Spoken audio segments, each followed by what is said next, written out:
My brother's recipe egg tart is a marriage between the Portuguese Pastel de nata and the English custard tart. So the filling is very rich and the pastry has just the right thickness to make that perfect balance when you bite into it. As my brother would call it, it's wibbly wobbly filling, delicious. The bread came first. When my brother did his first proposal to the bank, bread was number one, tarts were fifth on the agenda, and at that point he thought he might sell 50 boxes of 4 a day. And now we sell 3,000 here. When I came to Macao, one of the first things I introduced was my grandmother's recipe homemade lemonade. So I can't begin to imagine how many gallons of this we've made since 1993, but it's delicious. Everything we do is simple because we're just a village family bakery. We're just here to do things in a natural and normal way that you would find in any kind of corner shop in England, really. There's always been a fascination for egg tarts within the Chinese community. Dim sum has its own dan tart.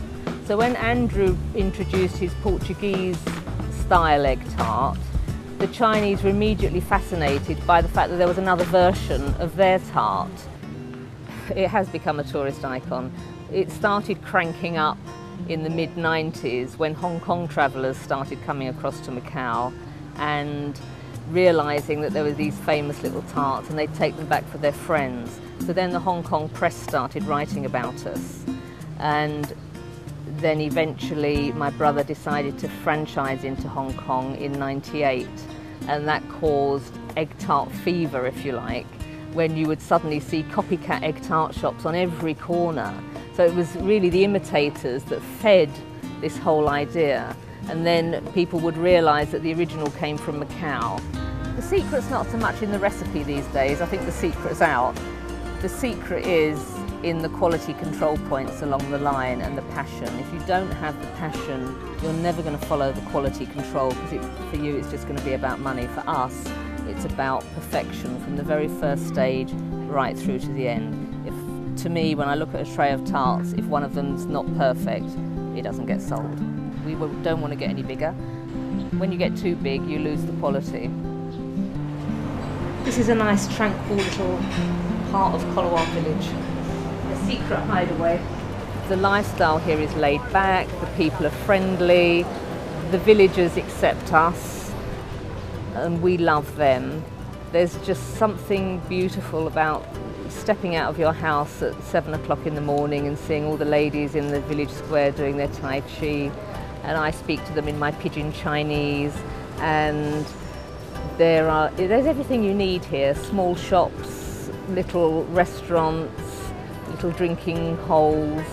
You really don't need to leave Eileens unless you want a real night of glamour and excitement. I love walking along the riverside at sunset. It's the perfect way to finish the day. The changes inevitably had to come. And I actually like the idea that I can be here and then I can drive for 6 minutes and taste Vegas, and then I can leave it again and come back to this beautiful sanctuary. It's just so beautiful with all its little Chinese symbols. Hello, sweetie. Nei hao. Oh, this is a nice little haven away from the heat. Nothing's particularly sophisticated here, but I actually like that. I like the casual lifestyle. It's a complete antithesis to Hong Kong. This statue here is when the Eileens villagers last fought off the pirates from China, so it's a symbol of victory. This is one of the symbols of Eileens itself, St. Francis Xavier Church.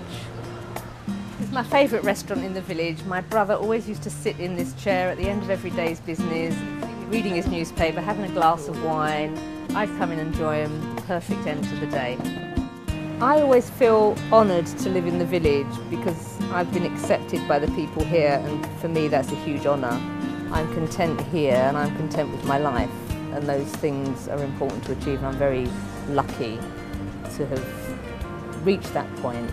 Colowan's given me that.